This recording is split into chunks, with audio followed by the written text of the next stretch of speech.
PBB Gen 11 update. Binsoy umiiwas kay JM at Fiang? Bakit kaya? Katapusan na nga ba ito ng kanilang trio?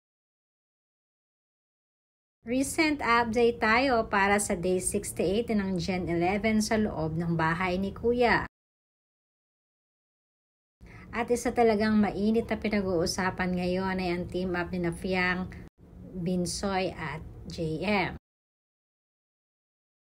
Alam naman natin na noon pa man ay bet na ni Fiang itong si JM.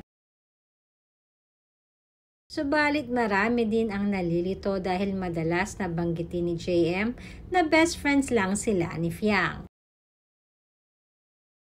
This week din ay nominado na naman si Fiang kaya halatang malungkot itong si Binsoy.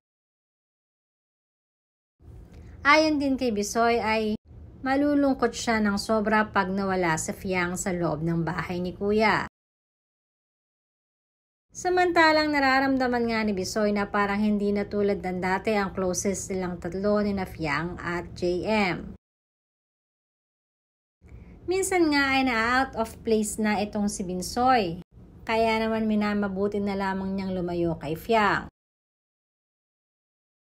Kahit na madalas na lumalapit si Fiang at nilalambing itong si Binsoy, ay patuloy naman ang pagdedman niya dito kay Fiang. Ito ay dahil na rin sa closeness na nakikita ngayon ni Binsoy kina Fiang at JM. Nafe-feel di umano ni Binsoy na iba na ang nagiging closeness ng dalawa pagkatapos nitong nakaraang eviction night. Ganun pa man, mas pinapahalagahan pa rin di umano ni Binsoy ang kanilang pagkakaibigang tatlo.